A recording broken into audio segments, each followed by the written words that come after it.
right. It's a new year, a new me, right? Ain't that what generally everybody says? I'm here with Wadia. I'm gonna have a hard time pronouncing this man's name, but it's clearly a religious name. Giardini, is that how it's pronounced? Yes, yes. Hi, everyone. Yes, last name is Jraydini. My first name is Wadia. Wadia is a Christian name. It's one of the names of Christ because when Jesus said, "Learn from me, for I am humble of heart," Wadia is basically the accurate translation of humble. That's in a nutshell what my name means. In the Middle East, our names still carry some kind of meaning whenever we can. But only recently our children's names are all westernized. We hardly go back to the traditional names. Most people are going by the quote unquote modern names in the West. Oh Lord!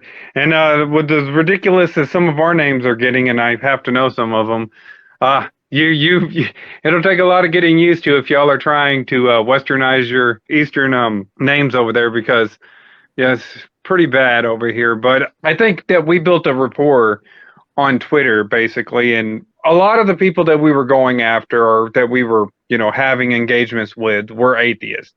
And I think that like as far as a Christian, and you're a Christian yourself, we both come from it from the same perspective. So we're a little bit more approachable to the atheist than say your traditional Christian evangelicals are.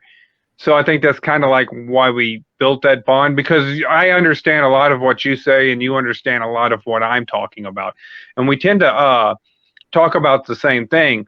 But you have a book out and it's called The Neoliberalism, pretty much, and The basically liberal explaining, geo. the geoliberalism, which, really you got multipolar, unipolar parties out there as far as globalism goes. But it's an interesting perspective because globalism is still trying to figure out exactly how they're going to implement their goal, and this has been the way it has been since the days of the Bible. So, do you want to go ahead and let people kind of understand exactly the principles behind your book, what inspired you to write it, and basically, your whole position right now as it pertains to like trying to communicate as a Christian to more secular atheists. Yes, sure, absolutely.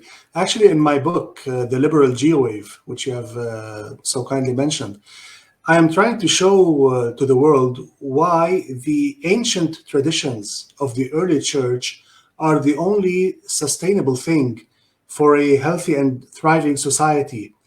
And the way that I went about it was, first of all, I drew up the history of the church, starting from the very beginning all the way to modern times, from the very beginning of the church. Then I posted the landmarks of major changes in the church, such as the Phocian controversy. It's something that happened in the eighth and towards the ninth century. And then the Great Schism between the Eastern Church and the Western Church, the historically known, happened in 1054 when all the Eastern churches separated from Rome, and then you have Catholicism in the West and Orthodoxy in the East. That was the Great Schism. And then after that, the fall of Constantinople in the 15th century, and after it, almost right away, the European Schism, which basically is Protestantism, which produced the Protestant Church. And then after that, the summary rejection of the entire church, which was highly expressed during the French Revolution. That was basically the apex of the rejection of the church, which happened during the French Revolution. And it went all the way downhill from there for everyone who was a believer in the institution of the church, whether they were Protestants or Catholics. We can elaborate on that further if you want later on. But then after that, I delved even deeper into the philosophical reasons behind this transformation in the church, which had ultimately spilled over into the grand society and resulted into the major philosophical developments which we have witnessed during the Renaissance period and the early modern age. This year is a pivotal moment, which I have focused a lot of energy on, because I knew that breaking the philosophical codes behind the liberal geowave we are all seeing today will help us hope to the possibility that all of this could be reversed, or at least annulled. Because if you get back to the roots of it, then maybe you will have a chance.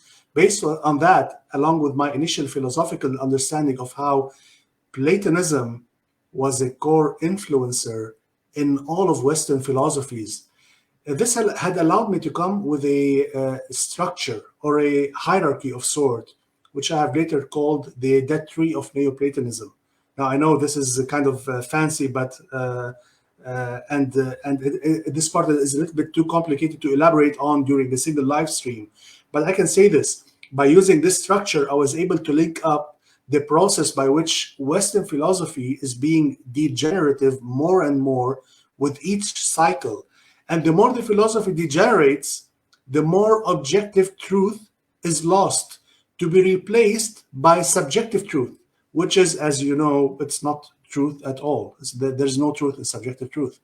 This is why we find today this rampant trend today among many woke leftists who call themselves warriors, because they will always advocate for personal truth or subjective truth being the only truth of real value, while objective truth is as much of an illusion to them as God is an illusion to the atheists. So you see, it's all beginning to tie up a little bit here. I mean, take a look at feminism. Let's take that for example, and see what they focus on. I mean, they say, "You go, girl. You know, you do you. You're a 10, regardless of your dress size or how many men you might have slept with." Their entire ideology is based on a subjective morality, which goes that if you are genuine with your own self and with your own feelings, then you are perfect just the way that you are. Subjective morality, subjective truth, ignoring the objective facts. This same subjective morality reeks in all woke ideologies. I mean, in the past, people who were gay were considered outside the norm of an ideal relationship, as you know. Today, this notion was successfully flipped on its head by giving legitimacy to one's personal identification as being gay or being straight. Again, subjective morality. Today, you see this mostly apparent in trans ideology. But here it really goes off the rails, because now this subjective morality is butting heads with objective reality. I mean, we have always identified little babies who had, you know, a pickle and 2 eggs as boys. But now we can't do that because it offends people, because they believe that the souls of these boys might ultimately identify as a different gender. And we need to respect that. I mean, not doing that as an act of violence even. Right. And, you know, and you make a great point. One of the things that, you know, I could tell, and I think that you could probably agree with me on, is that basically the way, and it's not too different, and we're going to get into this a little bit. I'm going to go over a lot of this stuff. You know, we'll get deeper into these matters and whatnot, but I know that this is going to resonate because I know you've heard this before.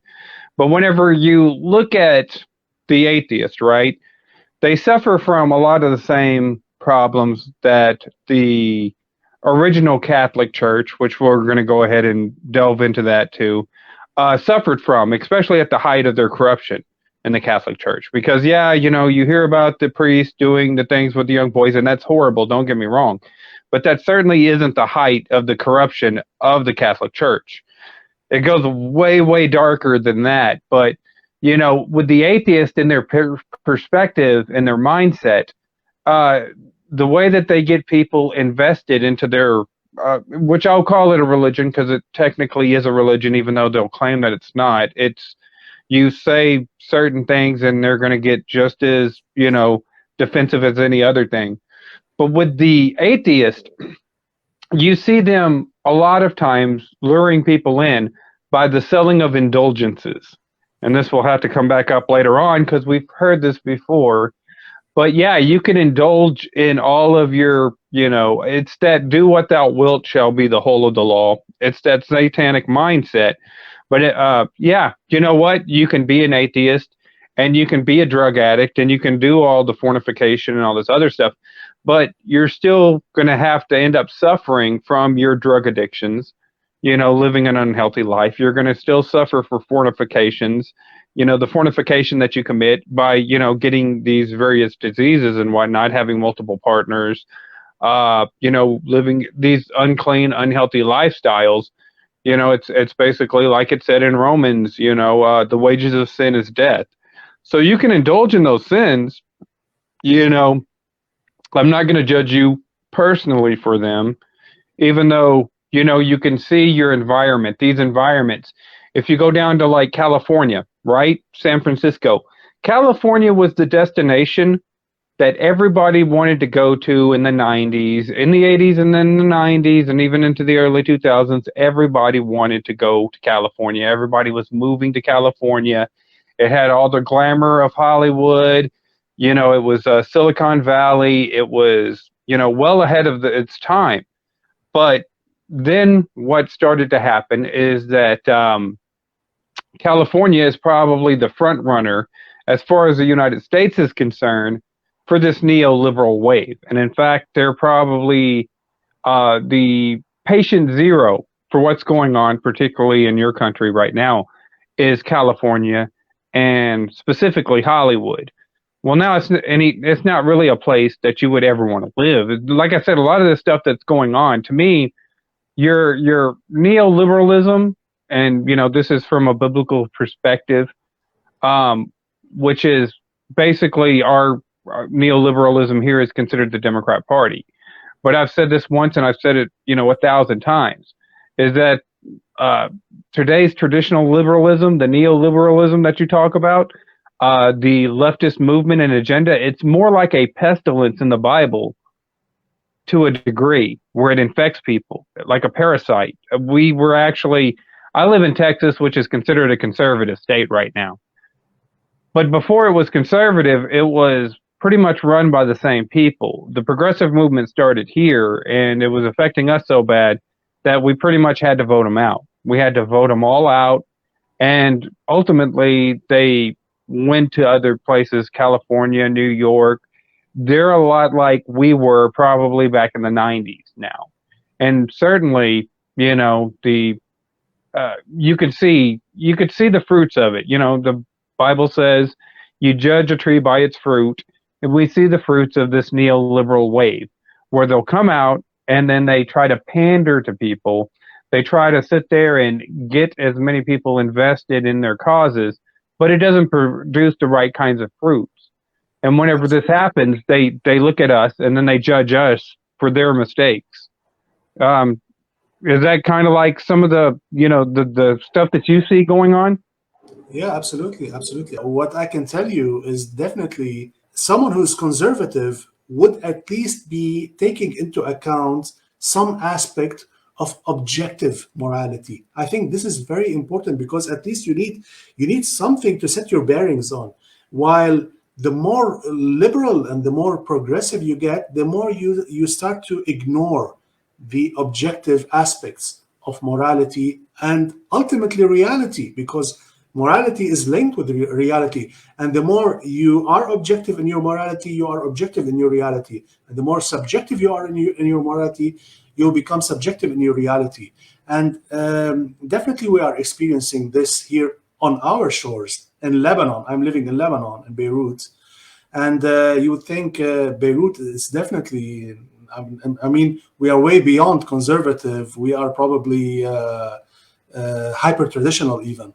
But actually, no, Beirut is actually quite liberal, quote unquote, in the Middle East, because we have a very high diversity in our culture due to the many confessions or religions. I mean, you have a third of the population are Christians, between Orthodox and Catholics.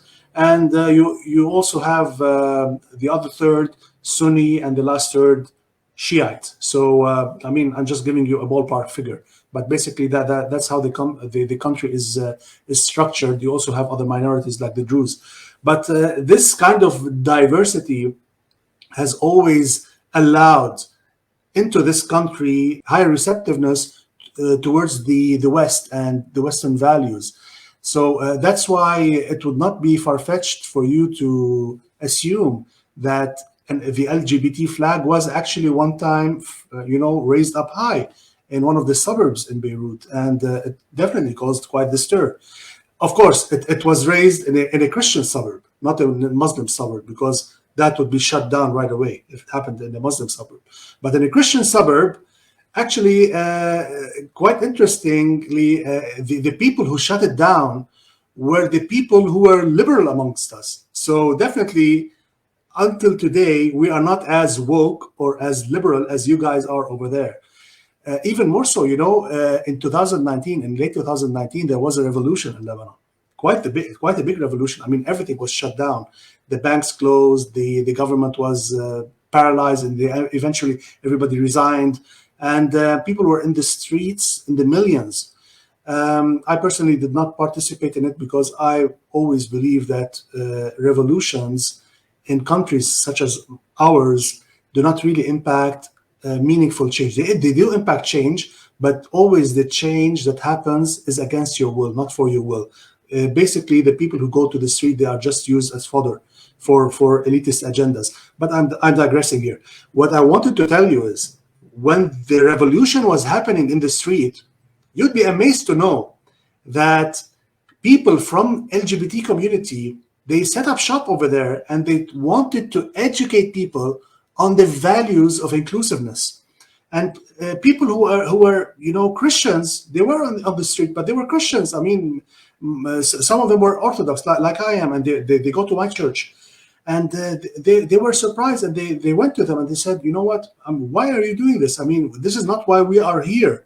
And then they were shocked to find out how they were immediately met with aggression. I mean, you can imagine how someone who wants to be so inclusive can be so hostile at the same time. I mean, they can really define something and act completely the opposite right away at the flick of a switch. These are the things that we are experiencing. Even before, we have experienced other forms of wokeness. It wasn't yet called woke in the 70s or the 80s. But even then, we did experience a lot of liberalism during the sexual revolution. I mean, you won't believe how much the United States impacts a country like Lebanon.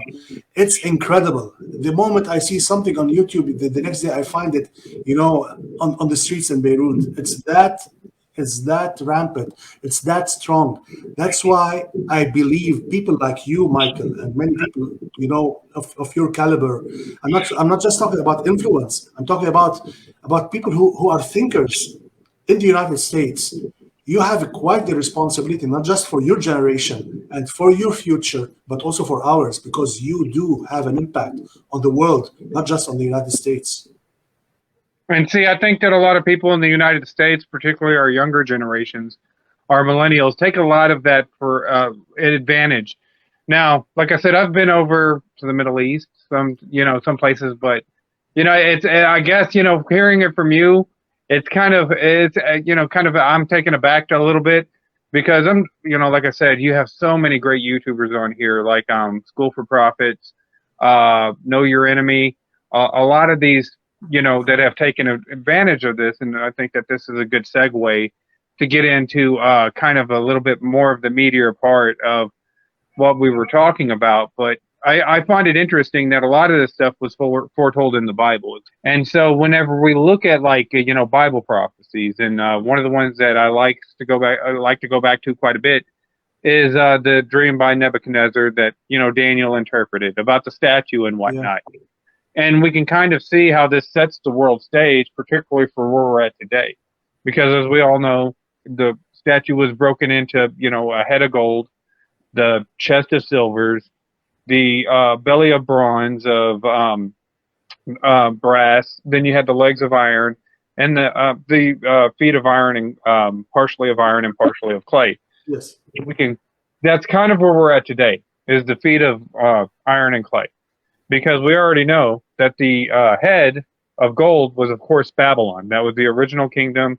You know, Nimrod passed one law and it went worldwide. Everybody had to do it. And then you had the silver, which is the Persian Empire. Then the brass was, of course, the Greek. And I think that every theologian can kind of agree on that. Then you had the Roman Empire, and then you had the collapse of the Roman Empire. But ultimately, what ended up happening to Rome was Rome ended up collapsing, and this is probably why you get a lot of animosity towards Germany, by the 10 Germanic tribes, which were the Alemanni, the Lombards, the Burgundians, the Visigoths, the Saxons, the Suevi, and the Franks, with the, you know, 3 being that were plucked up, like it says, you know, in Daniel's prophecies, with the 10 horns who were plucked up. The Aruli, the Vandals, and the Ostrogoths were all plucked up. And then up came that Holy Roman Empire. And what would essentially end up leading into the Catholic Church is what it is today. But that's ultimately what led up to, I think, that's kind of like the basic foundation of the, where you get a lot of the neoliberalism. A lot of the ideas are incorporated into neoliberalism that were incorporated by that empire at the same time. So while a lot of the people are secular and atheists, they tend to mimic a lot of the stuff that people did in the Holy Roman Empire. Do you want to go ahead and elaborate on that? Because I know you mentioned that, and you have a lot of stuff on, you know, the coming of the papacy, you know, and since Benedict just died here, or Benedict Arnold, since Pope Benedict died here recently, I think that would be, something to go into. Yes, absolutely, absolutely. I just wanted to highlight one point regarding the statue of Nebuchadnezzar. Of course, you are right about the head of gold, the body of silver, the torso of brass, and then the legs of iron, and then the feet of iron and clay. I just wanted to highlight that since the legs of iron, we do agree that this is the Roman Empire. And this is also validated by another dream of Daniel, when he mentioned this great beast that tore up everything in its path, and nobody was able to withstand it. You see, the Roman Empire is traditionally, especially by the West, you notice something to really highlight for you and for your audience. The Roman Empire did not end with the fall of Rome. You see, you know, my sect, we are called in Arabic Rum Orthodox. Rum Orthodox. The word Rum is actually a short for Roman. Technically, my sect is Roman Orthodox. Now you might say, what the heck? I mean, how am I related to Rome? I'm not related to Rome. I'm related to New Rome, which is Constantinople, because Constantinople was actually called by Constantine the Great the New Rome. That's what he called it, but then it was called Constantinople. And actually, everybody during the time, after the fall of Rome, I'm saying, in the 6th century, everybody called the Byzantine Empire, which we know it today as Byzantine, but they used to call them Romans. So if you take this into perspective, you will understand that Rome surpassed the fall of the original Rome by 1,000 years. How many legs do you have? You have 2 legs. You know what I'm saying? Good point. Yeah. Good point. Excellent point, which is so true. And that was perfectly described. Definitely it was elaborated by the Great Schism, when you have the Eastern leg, which was the Greeks, and the Western leg, which was the Romans. And ultimately, you know, the things that really accelerated the schism is because there was this diversity of language. And in the East, they spoke Greek, and in the West, they spoke Latin. I just wanted to just throw some light on this. This whole thing is tied up together. What we are experiencing here in the whole world, the woke, liberal, progressivist notion is actually a result of a series of philosophical tumblings, so to speak, that trace all the way back to the early church. And every time there was a mutation in the philosophical understanding of the way we see ourselves as human beings, and in our theology as well. But it begins in what we call anthropologos, the anthropology of basically our understanding of ourselves, of humanity, of the human being, because the way that the West ultimately began to understand the human being, starting by Augustine, it was a more Platonic notion where the mind alone is separate from the body. And this separation between mind and body is what we see actually today being implemented in the woke ideology, and mostly apparent in the transgender ideology, where someone, in his own mind can have a different identity than from his own body. This is all Platonic, actually. It has Platonic roots. It's not Platonic. So the way that the papacy has impacted the woke ideology, actually, it's quite simple. Who are the first liberals? That would be the question. Answering this question would give you the key to the whole thing. And as a matter of fact, the first liberals were the papacy. Because I'll explain to you why. Because, first of all, when the church was one, they were all adhering to the ecumenical councils. What is the ecumenical council? Ecumenical council is basically when the entire church comes together and comes to a bunch of decisions that identify what Christianity is, how they view the Trinity, how they view humanity, the identity of Christ, the dual nature, and etc. And the moment that the Catholic Church chose its own interpretation of what the papacy is, and actually even its own political agenda over ecumenical council decisions that were taken by the church as a whole, this is when the papacy became liberal, because they decided to liberate themselves from the tradition, from the good tradition of the church.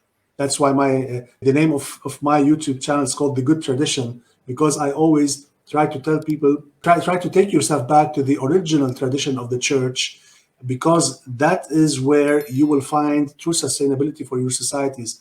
Ever since then, when the papacy veered off the course of the tradition of the church, things started to tumble down. And that's why when you find Martin Luther, he revolted against the church. And, ironically, it was Martin Luther who said that the truth lies with the Greeks. I mean, Protestants would find that quite strange, that Martin Luther, the originator of the Protestant movement, believed in Greek Orthodoxy. And he said that the truth lies. But basically, why did he say this? Because he saw that the way that the papacy veered off the early church, and the way that the early church was really going forward in the way in the times, and the way that it's processing its theology, its philosophy, its ideology, is always sustainable, and it's always straightforward. We call ourselves people who have this straightness of faith. Why? Because we never veer off from the original tradition. So when the papacy decided to become liberal, then Protestantism liberated itself from the papacy. And then after that, secularism liberated itself from Protestantism and the papacy, and on we go. We ride the carousel from there on. I like the way that you mentioned Martin Luther, because you're right. He believed that what essentially ended up happening with the Roman Catholics is, 500 years after, the New Testament was written, it was already translated into 500 languages. 600 years later, it was reduced down to one. That would be the Latin Vulgate. And, I think it was Thomas Lineker, which was, was one of King Henry's guys that was interested in learning about it, said, either we're, the Latin Vulgate is wrong, or we're not Christians, one of the two. And so Martin Luther totally understood that the true which is ironically, you look at, and this is weird. because you look at a lot of the similarities between the evolution, the atheist movement, and then the you know, basically the Protestant movement. And it's almost like the evolutionary movement for atheism was pretty much copied off of the Protestant Reformation. It was Erasmus that ended up, actually translating it from the Greek and Hebrew into common languages. And the Catholic Church this was a real revolution. This was a revolution against the church. This is a revolution against ideology.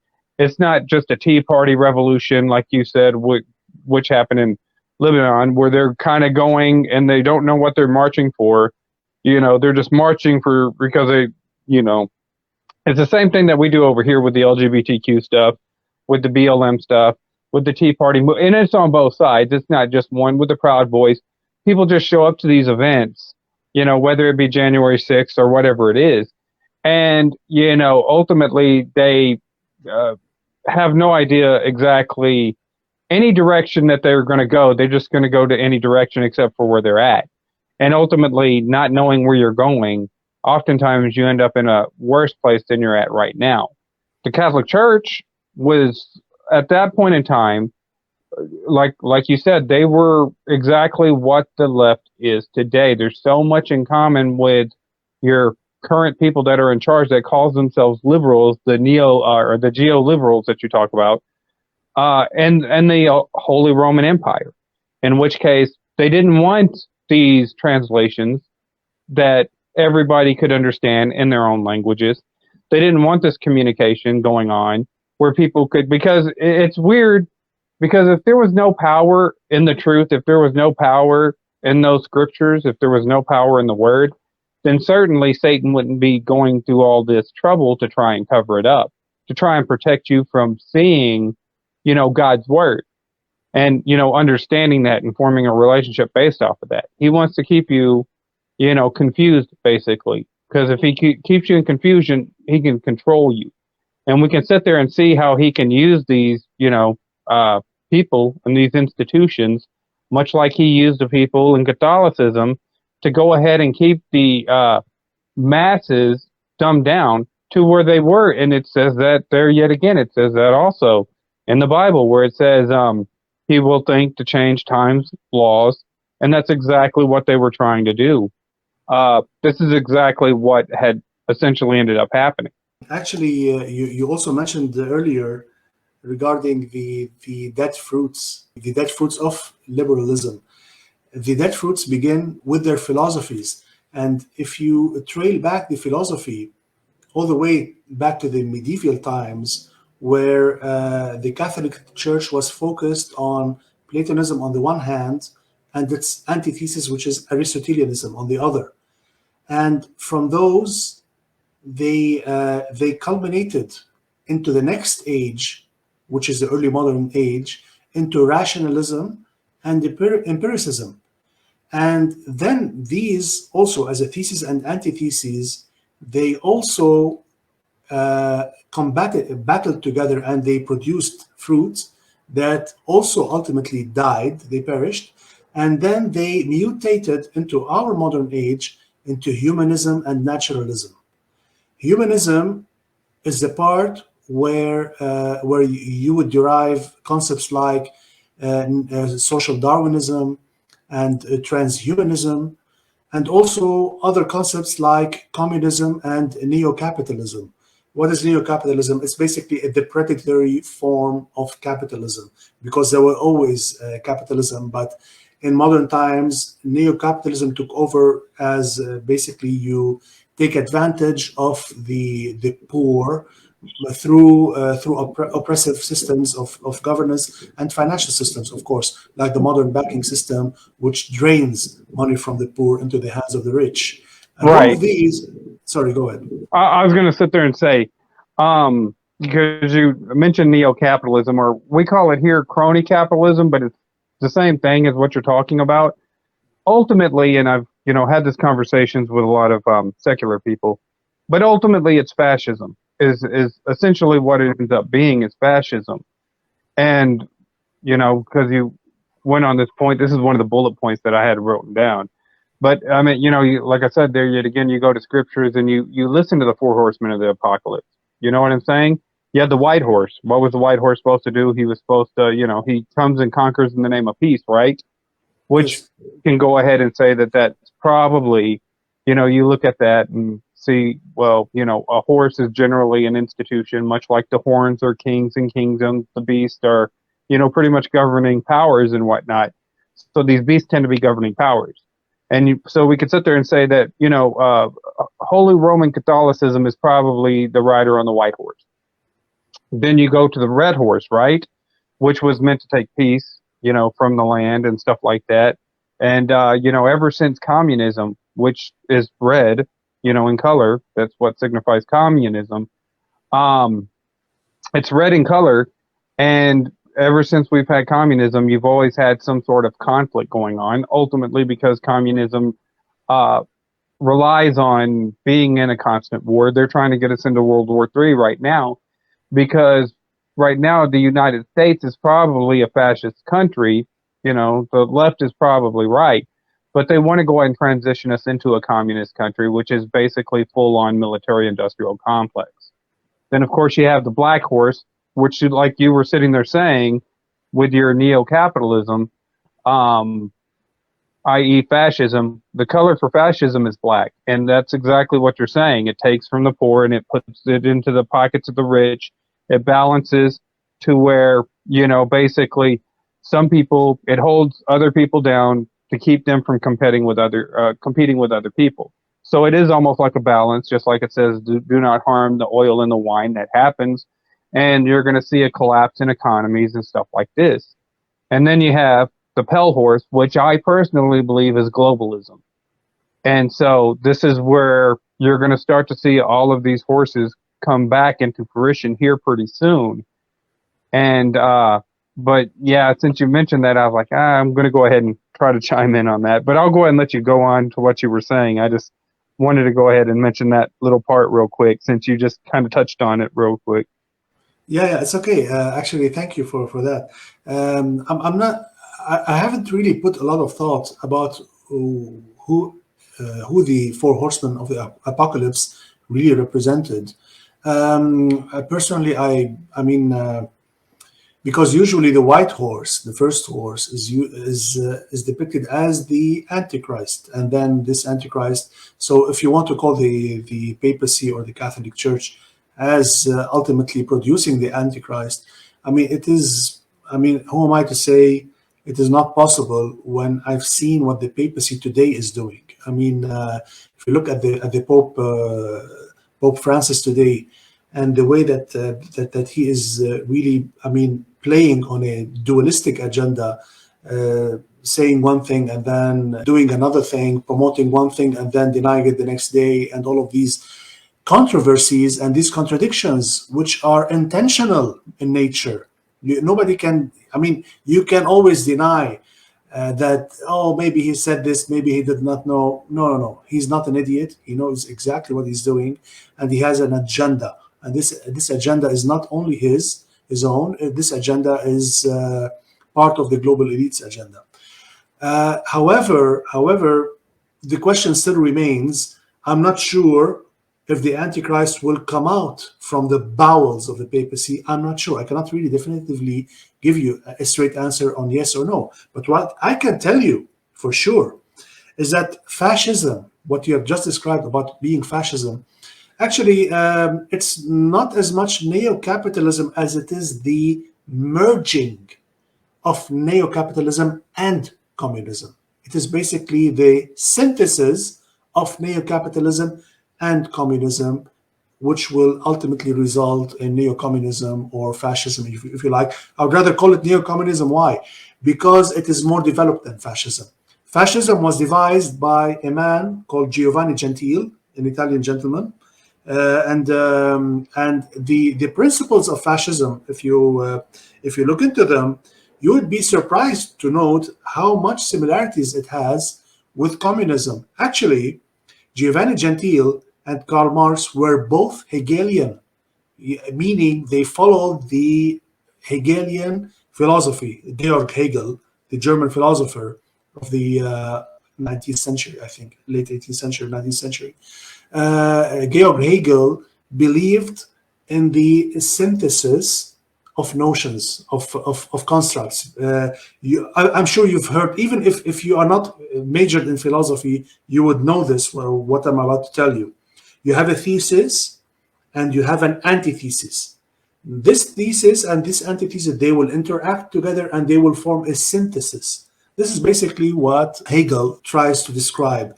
And based on the Hegelian notion, we have the application of Hegelianism in all of postmodernism today. That's why the progressivist notion is based on the Hegelian philosophy, where you always try to synthesize between opposing constructs in order to reach meaningful conclusion that will help you progress your mind. That's the general notion of Hegelianism. So basically, progressivists, why do progressivists think that they are smarter than you and me?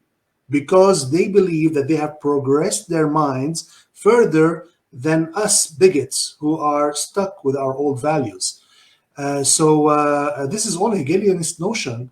But ultimately, what does that result in? I mean, there are basically prerequisites for Hegelianism, which is you have to abort everything objective, all of objective morality. Although Hegel was an absolutist, his form of absolutism required a malleable God, an evolving God. So if man evolved, that means God was also evolving. So when man was a monkey, according to Charles Darwin, that means God was a monkey God. He was not God as we know him today. He was a monkey God. And then when man evolved even further, God was evolving with man. This is a prerequisite for Hegelianism, to have God as an evolving nature who is being actualized with the overall psyche of humanity, the grand synthesis of the human nature.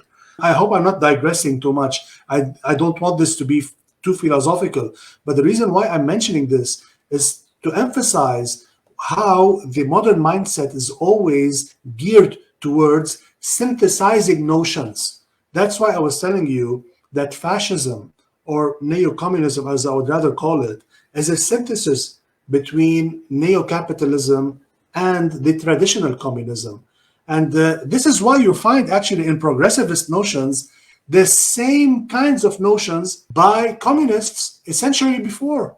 The notions of feminism, these are not new notions. They were actually devised in the USSR a century earlier. The way that a woman needs to be liberated and that she needs to become an active producing member in the community. And also the families needed to be units that are more communal in nature. That means the kids should be raised by the entire society, by the entire community. That's why you find today in the school system, the public school sector, that tries to unify the education because they believe, as a government, for example, your government, the United States, it believes that the children should belong to the state, not to the parents. That's why more and more power is being taken away from the parents. That's another Platonic concept that you just mentioned right there. Because in Plato's republics, the children belonged to the state. They didn't belong to the parents. And in fact, the parents didn't even know, and a number of cases, who their kids were. You could meet, somebody, when you're in your 50s or something, you can meet somebody that's in their 30s. That could be your kid, essentially, because the kids were property of the state. These were these concepts that were coming up during the Enlightenment period. If they stopped and considered the concepts of the Renaissance, a lot of that philosophy, it didn't really produce the fruits that we can tell. Ultimately, it still ultimately leads into a collapse, which, we tend to find in this country quite a bit. Whenever you have these neoliberal movements in this country, we end up having recessions. Society dilapidates into kind of like where we're going right now, high crime societies, high poverty societies, very few people in charge, keeping the ignorant masses dumbed down to the lowest common denominator. And this is the fruits of neoliberalism, as I've seen in my life, just observing it in this country. I know that y'all are just over there in Lebanon, y'all are just getting the idea of it. And I think that's one of the things that you told me is that you see the degradation going over and people coming out and talking against it. And it helps you prepare for what's going on in your society right now because Absolutely. it's metastasizing everywhere. It's not just there. It's, it hit in the Western culture and now it's trying to expand into the Eastern culture. So you have that synthesis that's going on that you were referring to in the Hegelian notion. And, it goes back to that as above, so below. We can tell that there's a, satanic underlying in all of this. And, while the atheist will reject Satan as any kind of real deity, absolutely real, because Satan just means the adversary. It's somebody, the accuser, the adversary. There's various people that take the form of Satan, and we can tell right now that these principles are very adversarial to any kind of culture whenever they're implemented. Actually, you mentioned atheism being a religion. You recall many of our Twitter battles where you and I were fighting side by side. The primary notion of our fights was trying to convince the atheists that atheism is a religion, and they just can't seem to wrap their minds around that atheism is actually a religion, and a satanic religion, of course, because it is basically opposed to Christianity. They cannot really wrap their minds around the fact that atheism is a religion because they keep on stating that atheism is the absence of belief. That's what they kept telling us over and over again, you and me, that atheism is the absence of belief. And then I told them, if it is the absence of belief, that means our children born as atheists. Many of the atheists actually believe that a child is born an atheist because he was not indoctrinated into any belief system. So because a person would later become a Christian or a Muslim or a Hindu or a whatever, but prior to that, he's an atheist because he does not have any God, and then the God is applied onto him. I repackaged it into a simple question. If I asked you, do you believe in God? That's my question. Do you believe in God? And you have no idea about the notion of God, what would your answer be in this case? I mean, the logical answer would be, what does God mean? What is God? That would be it, because you don't know what God is. So then I would have to put in more inputs, give you more information to tell you God is the absolute deity who created the universe, etc., and etc. And then I will ask you again, do you believe in God? And then you have a choice. You know who God is. Okay, you have been introduced to God, and then you have a choice. Either you say yes or no. Atheism is the negative response towards the presence of a deity, saying, I do not believe in God. So you cannot be a child born as an atheist because you do not know who God is. And, just by asserting negatively or, actively rejecting who God is, that means you have taken a stance against a certain issue. You have rejected a certain issue. That means you are no longer neutral. That's the whole point. If you are no longer neutral, that means you are a counter-religion. And the counter-religion is a religion, just as a counter-thesis is a thesis. So, and then this is a great point right here, because this would be my interpretation of what atheism says. Oh, every child is born in atheism because they lack the belief in God or whatnot. Technically, that would mean that atheism isn't really the absence of believing in God or anything. It's the absence of information. That's what you're technically boiling it down to, is that you are absent the information necessary to make a correct judgment. Which, like I said, it's one of those things that Christianity, and people have died for it. We just went over it in the Reformation. Those people were burned at the stake. Some of them were. Yeah, the Christians, the true Christians were always persecuted for trying to get out God's message to the world. And you don't see this with any other faith. You don't see this with Hinduism. You don't see this with Islam. You don't see it with any other faith except Christianity, where getting out the message of God is persecuted to the degree as it's always been persecuted, even until today. It's still being persecuted. You see exactly, and like I said, so like you look at the liberals, they have moral superiority over everybody, particularly here on the internet, just like the Catholics did. If the Catholics didn't like a king or something, they could just excommunicate him. And the king would be like, oh, well, I'll go to hell if I'm excommunicated from the church, much like your, what is that, social credit score that they're trying to implement here. They've banned me from YouTube. They've terminated one of my channels. They've, terminated a Facebook channel of mine. Of course, this is the second Twitter account that they've terminated of mine. Yeah. So they assume a moral authority or a moral superiority. They use that morality to go ahead and, discriminate openly and blatantly against people. They intentionally misinterpret laws and stuff. The Catholic churches were doing it back whenever they were corrupt, back leading up to that's exactly what started the Reformation, is that they were misinterpreting scriptures. They were using it to, profit off of. They were being all things, which Catholicism actually means universal. What is it that the Democrats are always trying to push here? Liberalism, universal health care. You could replace universal health care with Catholic health care, and it would essentially be the same thing. It would have the same meanings, the same connotation. They used their positions to profit. They were selling indulgences, like I said at the beginning. The Catholic Church said, well, if you give us money, you can spring your loved one out of purgatory. And, if you're a sinner, just pay us some money and we'll forgive the sin. And if you pay us more money, you can continue in that sin. It was called selling of indulgences. And you look at the way that the Democrats operate here in this country, which are all liberals, where they're like, oh, well, you have to buy this and you have to buy that. They're, using, certain, entities out there like the Ukraine and stuff to embezzle money. So they're, using that to go ahead and fund their own self. You know what I'm saying? Much like the Roman Catholic Church did at the height of its corruption. They try to control the information.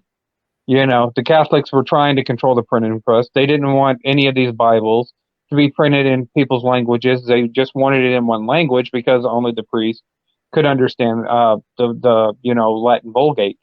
It's the same thing with the Democrats. They censored the internet. They passed H.R. 5736, which is a way to go ahead and implement propaganda in our mainstream media to try and keep the masses ignorant, to make them get outraged, and to go ahead and facilitate any kind of laws and legislations, while at the same time they pass H.R. 5181, which is a counter-propaganda bill to censor the internet of people exposing this and exactly what they're doing. So they're trying to control the access of information. The neoliberals, they label everybody fascist. Back in the days, the Catholics, if they had a problem with you, they would label you as blasphemers. They use their power to control. They use their power to control the masses and whatnot. They were basically essentially kingmakers, the Catholics were. And it's the same thing with the Democrats in Hollywood and whatnot. They use all their avenues to go ahead and put their people that are probably less qualified, that are outrageous, like your Ilhan Omars and your Alexandria Ocasio-Cortezes, in these positions, and then society is supposed to play off of them, and if not, you're a bigot and you're a blasphemer or whatever it is. So, there's a lot of connections right there between the Catholic Church, and it's certainly more connections through the neoliberalism than it is in any other mindset. Yeah, absolutely. Actually, I do agree with you on that. The Catholic system that was implemented in Europe in the medieval times kept being regurgitated into different systems all the way up to modern times. The same system of governance is being applied, but under different guises. Right now, democracy is basically a front. The true rulers do not really change. I mean, the actual people who rule the world, I mean, more and more we are getting to know, or at least have an idea of who they are. You can link it back actually more so to the banking sector, because In the banking sector, you will understand how the banks are consolidating the wealth of the world into the hands of the few. So basically, those few who are really hidden behind basically corporations, pieces of paper. These people are consolidating all the wealth of the world. So basically, they one day they will own everything, and we will own nothing. And that's why we can legitimately say it is them against us, because this is the reality of the situation. And of course, the Antichrist will come from them. The Antichrist has to be someone who is so powerful, is so strong on the world scene, not just on the European scene or the American scene or maybe the Chinese. I don't know. He has to be a universal figure who will lead the world into the biblical conclusions, as you were stating from the book of Revelation. I just wanted to point one thing. It is true that the same system is being applied. I agree to that 100%. But I want to just make a point here that the Catholics themselves, people who are born Catholic or who believe in traditional Catholicism, I'm not talking here about the Catholic system, I'm talking about the people here.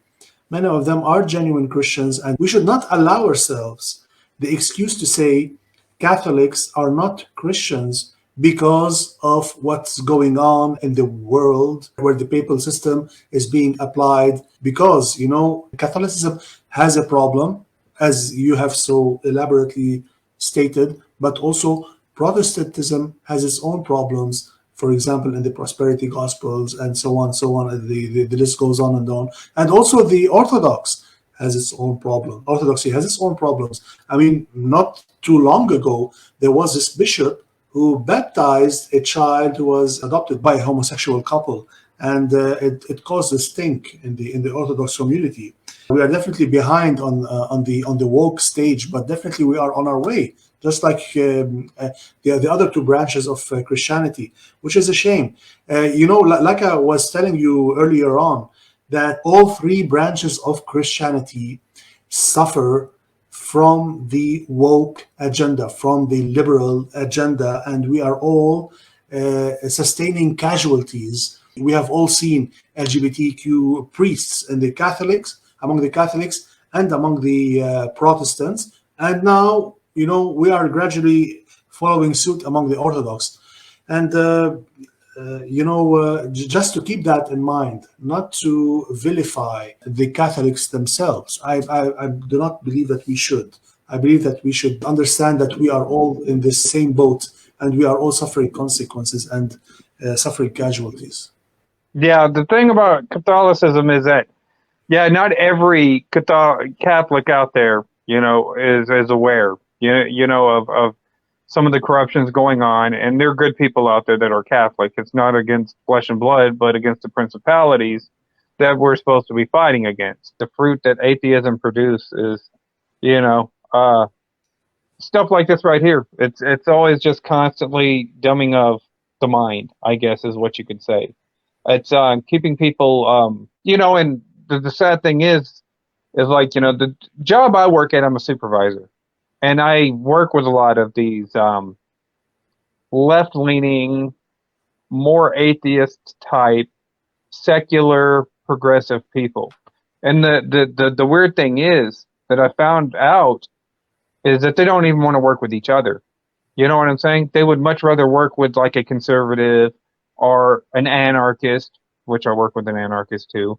I consider myself more of an anti-federalist.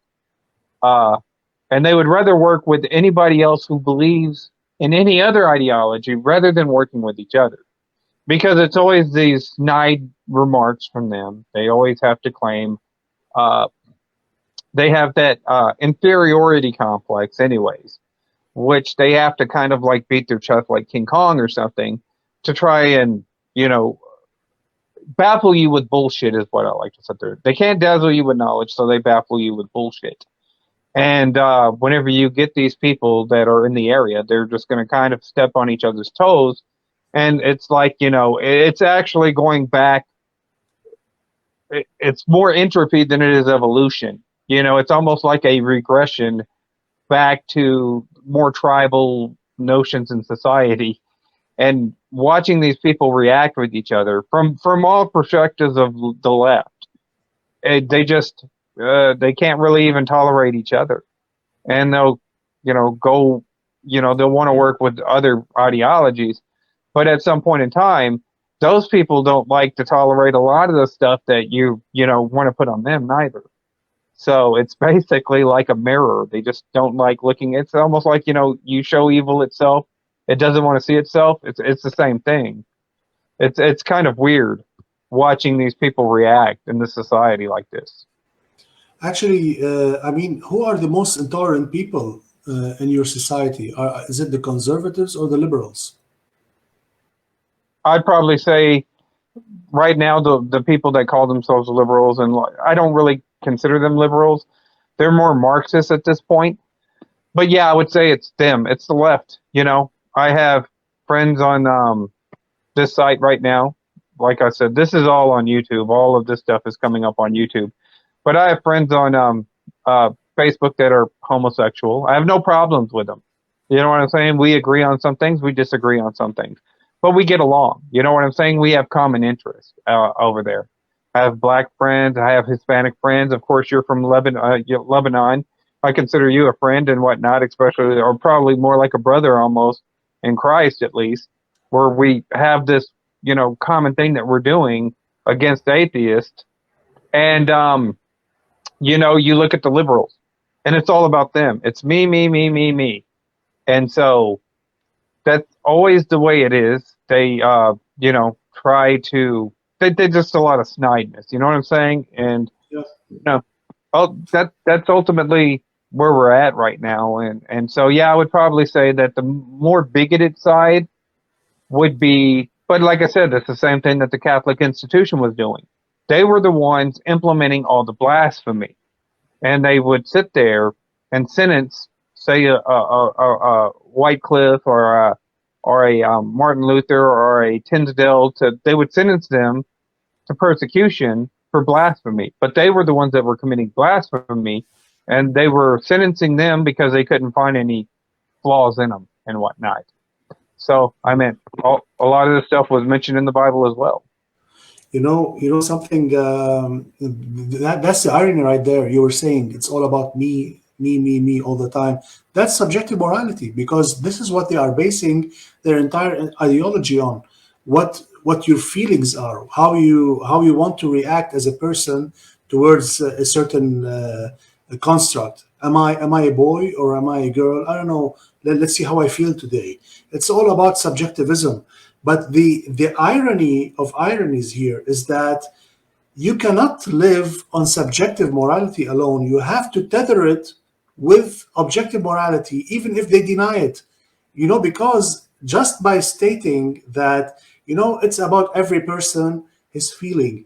I don't know if there was this famous interview done not too long ago. It was very, very interesting, quite funny, actually. Someone from the Daily Wire made an interview with a woke activist, a feminist who was pro-abortion. And she was telling him that, why do you not use inclusive language? I mean, because she was saying that a person who can be pregnant. And then he told her, what do you mean? Do you mean a woman? She said, why do you not use inclusive language? Because there are other than women who can be pregnant. And then he told her, you mean a woman who identifies as a man but then becomes pregnant? Is that what you mean? And she said, yes.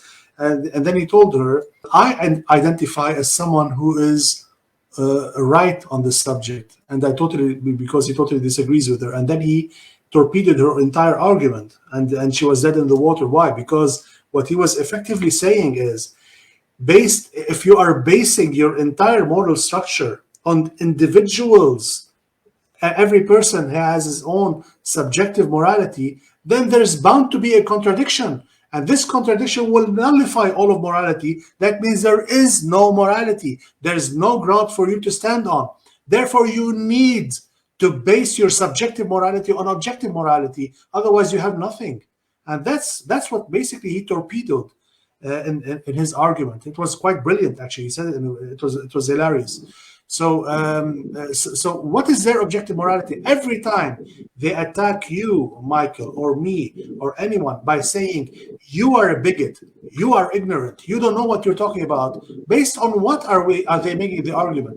Is it based on their own subjective morality? Because of that, it's invalid. They have to base it on an objective structure, and therefore their entire argument is so fluid, it cannot stand on its own two legs. That's the whole point of it. Yeah, and I think that they are coming to realize that. I think that more and more of society, and like I said, mind you, I don't want the United States to become more of a theocracy, no more than the atheists do, because we already see what happens whenever the society becomes into a theocracy. It ends up being like what it was during the Holy Roman Empire. And so, no Christians don't want it to become a theocracy. You know what I'm saying? But we do reserve the right to go ahead and believe and worship the way that we do. Whether it's I agree with you. Definitely, a theocracy is not the way to go, because when we say theocracy, that means the rule of the church or something based on a theological ideology. It's still an ideology, and I believe that, you see, because this is the base of the problem, because it began with theocracy, and then it eventually went on all the way to become fascism and communism and all these other ideologies that we see today, like the woke ideology. It started with there. It started by theocracy, but that was not the early church, mind you. It's very important for us to differentiate how the early church saw the way that a government should function, with what eventually mutated to the papacy and to the papal structure and to medieval Western Europe, where the Pope gave the legitimacy, like you were saying, he gave the legitimacy to the various kings. They needed the Pope and the Pope needed them. And it was basically a game of cat and mouse, because sometimes when the Pope was too powerful, he imposed his term on the king. And at other times, the king was too powerful. Sometimes, during the time when the papacy was split and there was the Avignon papacy, there was, I think they called it the Iron King, King Louis, I forgot his name. He was dubbed as the Iron King. He basically sent people to the Pope because the Pope declared him to be a heretic, and then he sent people and they basically slapped him around a little bit, and they showed him who's actually boss. So this is just to show you that it's not always the Pope who had the supreme power. It was basically a game of cat and mouse between the Pope and the kings, depending on who had more power. But ultimately, it was the entire system that was flawed. Going back to the early church, how was the system actually functioning? You find in the ancient Roman system after Constantine the Great. Now, I do not agree with everything that happened during that time. I'm not trying to tell you that I'm a fundamentalist and I want to go back to that system. I'm just trying to explain how the church can have a meaningful role and the true impact in the governance of a society without making it a theocracy.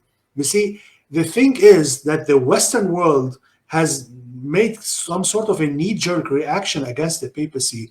That's why they initiated the term of separation between state and church.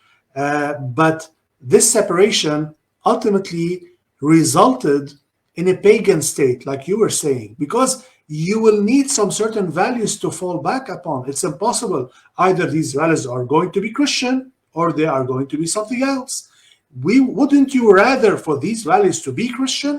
You are a Christian person, so am I. Definitely we would rather that. We don't want the woke ideologists to, put their foot into the door and then impose all of their ideas that are contradictory with ours.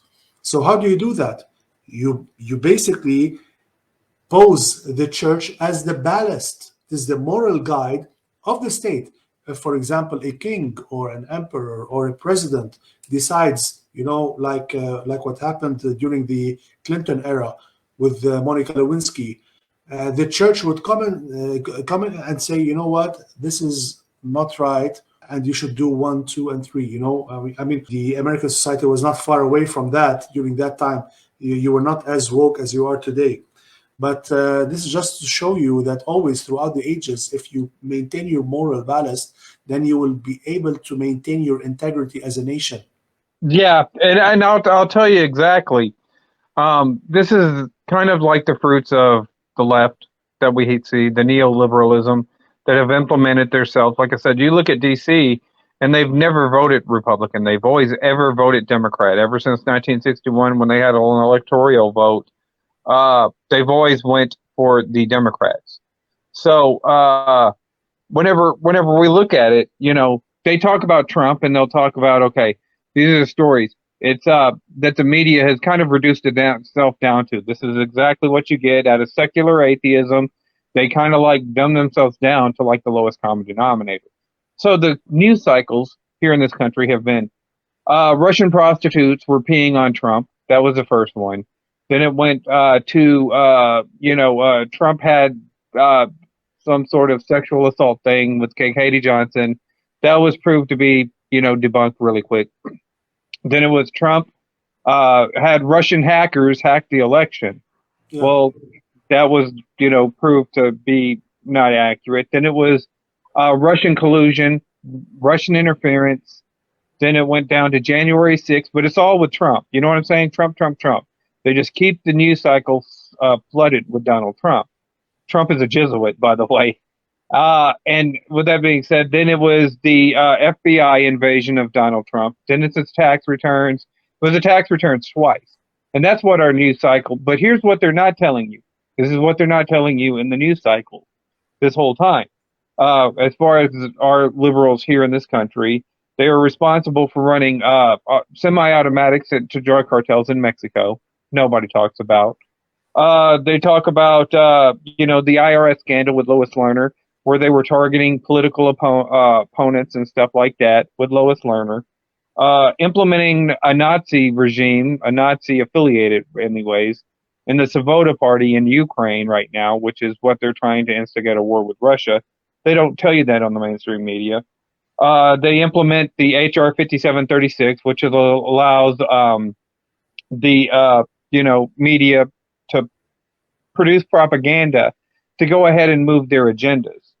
The HR 5181, which is the Counter Propaganda Act, which is what they use to censor the internet and call everybody and put everybody on these random lists and whatnot. They implement these kangaroo courts to go ahead and try to. And mind you that a lot of this stuff is staged for theatrics, but they use it to go ahead and push the agenda that we're going to go after, people who don't believe in the wokeism, the radicalized left, communism, neoliberal agenda.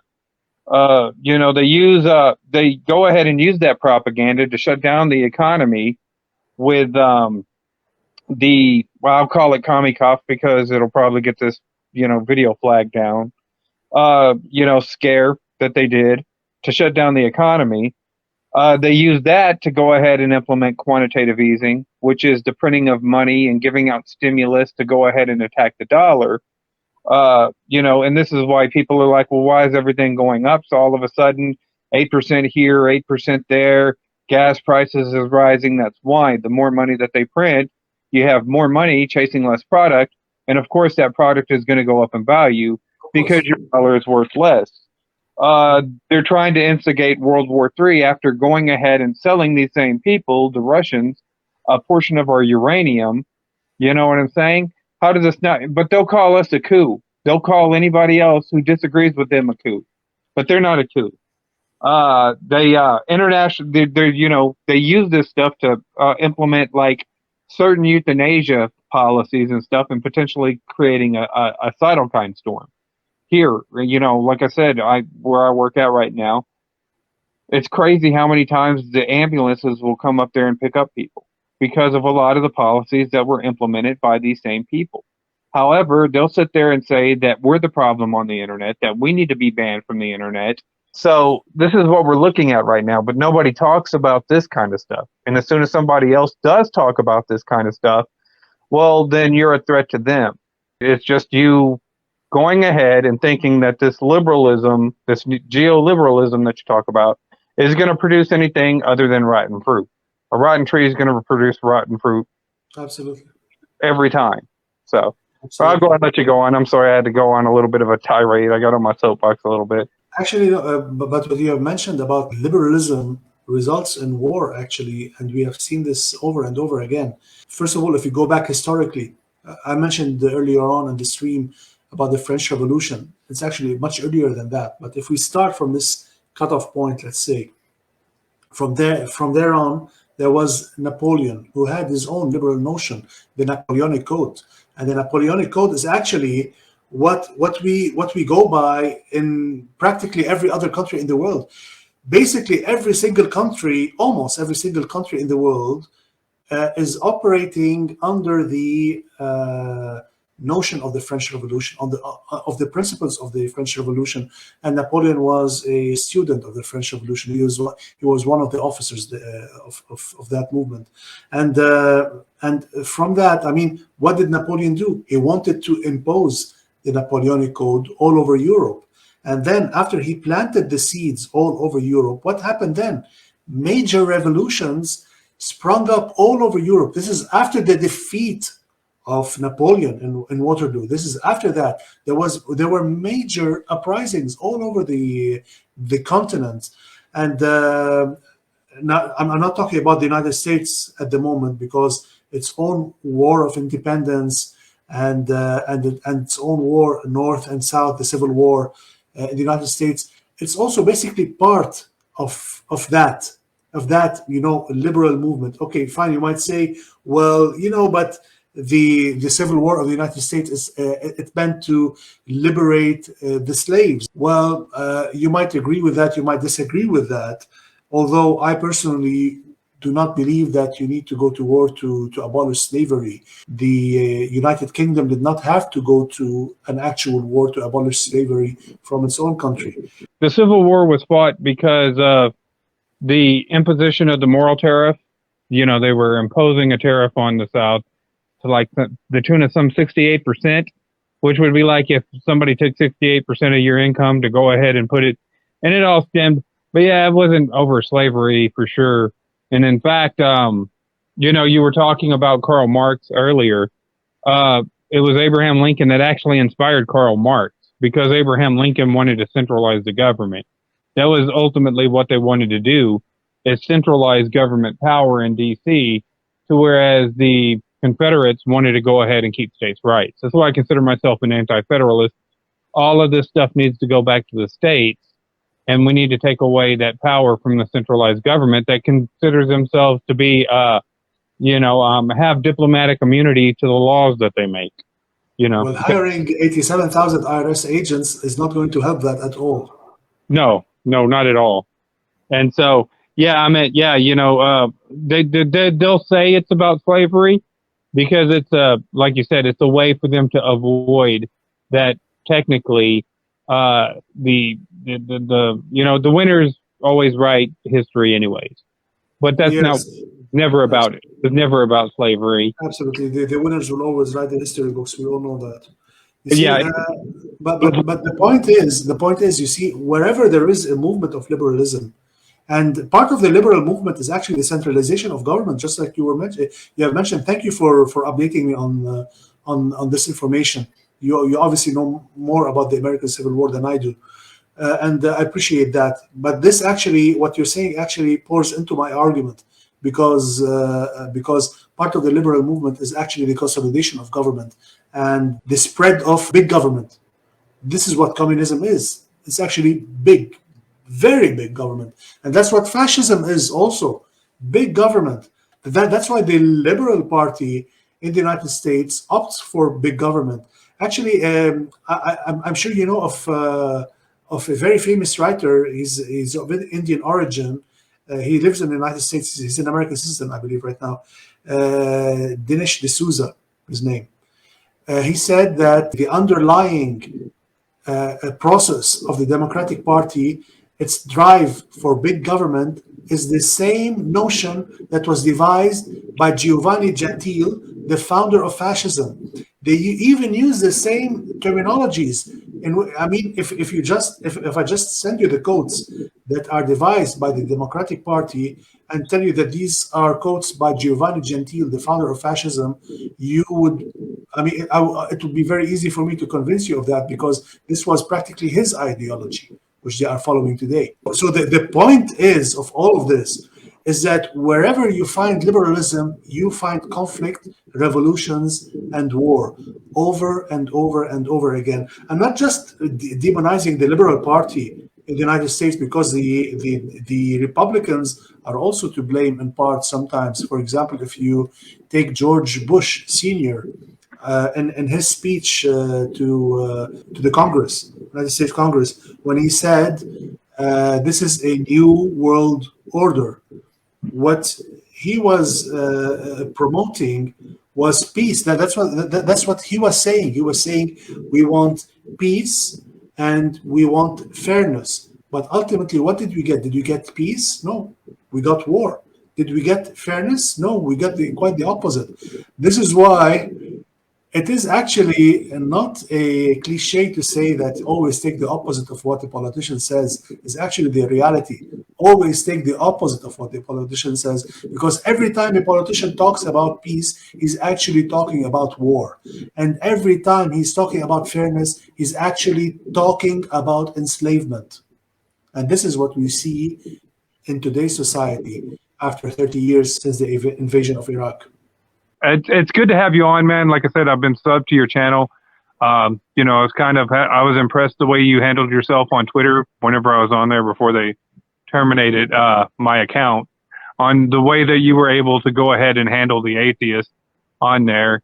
And like I said, you know, there's certain atheists that you were saying that you're never going to be able to communicate with them. They don't care to learn. They're just there to create confusion and whatnot. And it's kind of like some of the Christians evangelicals that play with snakes and just constantly try to dumb down, and none of that has anything to do with Christianity. You know, so you get it from both sides. There's, you know, bad people on both sides, and, you know, he'll continue to do what he does. Go ahead and plug your channel real quick and let people know what you're about, and to go sub to you, and then I'll go ahead and wrap it up. Yeah, sure. The channel's name is The Good Tradition. The aim of this channel, and my aim in general, is to introduce people to the original tradition of the church. And because I believe that the only way a society can be sustainable is by going back to the roots of our society, and that is the early church. Because every other system we are trying is simply not sustainable. If we look at our history, it's simply, there's no way to sustain that. And I have actually presented a few arguments already. I mean, although it is still a very new channel on YouTube, and I'm planning to open up on Rumble, God willing, as per your suggestion, Michael. I've already presented a few arguments as to why the other systems are not sustainable and why we need to go back to the early tradition of the church. And that's the matter in a nutshell. Of course, I've explained a lot of, if you want to go further and to delve deeper into the underlying philosophies of the modern world and how it relates with the ancient world, then my book is also on Amazon, The Liberal GeoWave, and you can check it out over there. Yeah, and I suggest anybody that has these questions, a lot of the stuff I think that, you know, I'm kind of familiar with, as we've, you know, had conversations before on Twitter, and we've went back and forth. But I'm going to definitely have to check that book out myself. It sounds like a great book, probably a good, you know, Christmas present. You know, I know Christmas has already passed. You can get it for next year. But definitely, yeah, I hope you will enjoy it. Yeah. But anyways, I'm going to go ahead and wrap this video up. You people tell me what you think. You like, sub, do what YouTube and Facebook. I'm, you know, eventually Rumble whenever I get on there too. I'm taking my time, dragging my feet, getting on there. But yeah, you know, just do what they tell us to do to get over. And for now, we're out. Thank you.